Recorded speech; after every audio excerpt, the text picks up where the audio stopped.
नमस्कार का स्वागत है।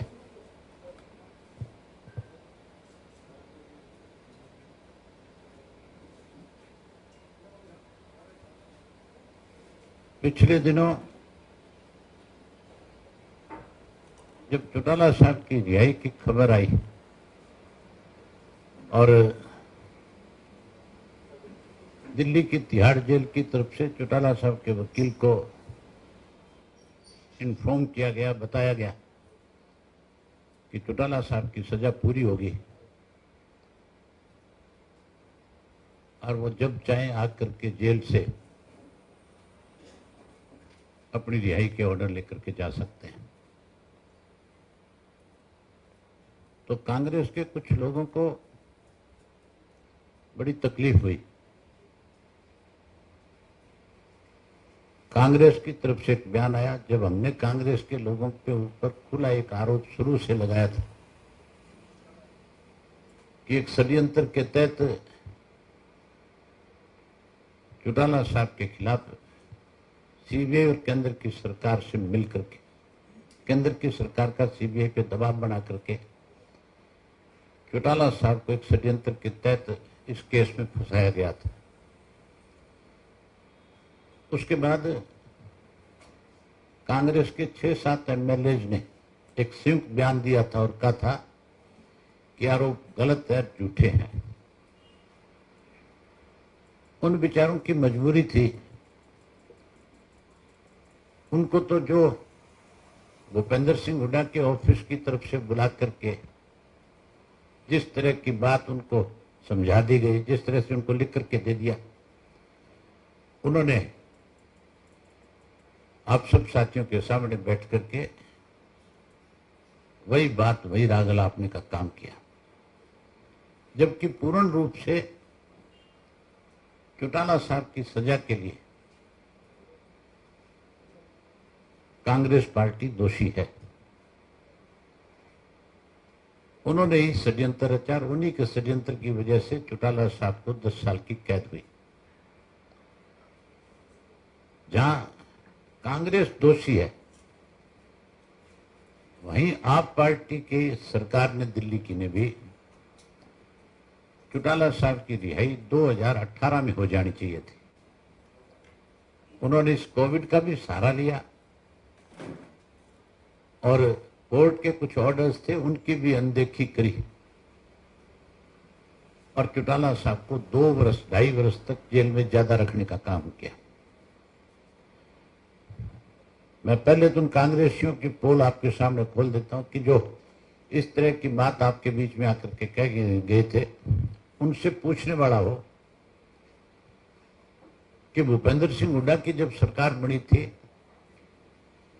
2003 के अंदर, जब हमारी गवर्नमेंट थी, उस वक्त में जिस संजीव कुमार आईएएस का बारी बारी से जिक्र आता है, जो एजुकेशन डिपार्टमेंट में डायरेक्टर लगा हुआ था और जिसने एजुकेशन का डायरेक्टर रहते हुए स्कूलों के अंदर बच्चों के लिए जो डेस्क खरीदे गए थे, जो बैठने के स्टैंड थे, बैठने के जो स्टूल थे, उनकी खरीद के अंदर उसने बेईमानी करी थी।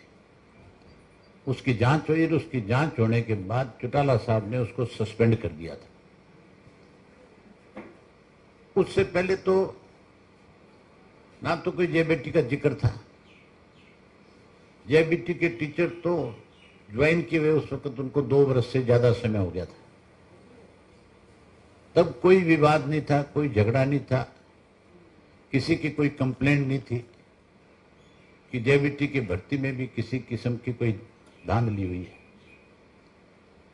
2003 के अंदर भूपेंद्र सिंह हुड्डा ने, रणदीप सुरजेवाला ने, करण दलाल ने, तीनों ने मिलकर के, करण दलाल ने और सुरजेवाला ने भूपेंद्र सिंह हुड्डा के साथ संजीव कुमार की मीटिंग कराई और उससे कहा कि आप तो सस्पेंड हो रखे हो, आप कल टर्मिनेट हो सकते हो, आपके खिलाफ जांच चल रही है, आप फंस सकते हो, क्यों नहीं आप चौटाला साहब के ऊपर कोई आरोप लगाओ। और उसने फिर ये मन गढ़ंत आरोप लगाए कि फाइलें चेंज करी गई, उसने ये कहा कि मेरे से बुला करके मुझे नया रिकॉर्ड थमाया गया। आज तक जो पहला आदेश कोर्ट का था, उस आदेश के अंदर भी साफ साफ ये लिखा हुआ है, ये कहीं पे भी प्रूव नहीं हो रहा कि क्या कोई भी एक भी नौकरी की फाइल जो है इधर से उधर हुई है। ये बात भी कहीं साबित नहीं हुई है उसमें कि किसी अलमारी का कोई ताला टूटा हुआ। ये भी कांग्रेस के लोग झूठ बोल रहे थे। जो ऑर्डर है, उस ऑर्डर की कॉपी आप पढ़ोगे, आप उसको देखोगे सारे को, आजकल तो टोटल नेट पे मिलती है, उसमें कहीं कोई एक नए पैसे के लेन देन की बात भी नहीं। अगर आप ऑर्डर को पढ़ोगे तो आपको खुद को यह एहसास होगा कि एक षड्यंत्र है। उसके अंदर देखने वाली बात एक और है। रजनी शेखरी नाम की एक IAS अधिकारी थी, सिब्बल, जो रिटायर्ड होगी।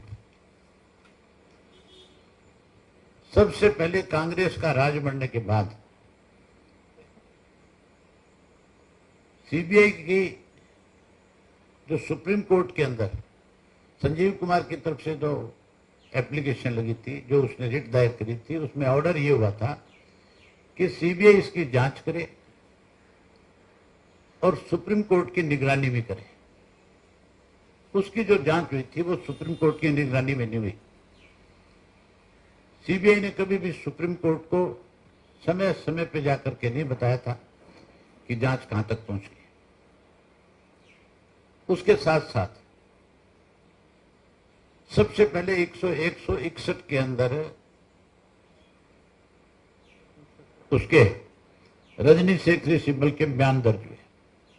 और रजनी शेखरी सिब्बल कोई और नहीं है, जो कपिल सिब्बल है उनकी कजन सिस्टर है, जो उस वक्त में लॉ मिनिस्टर हुआ करते थे केंद्र में।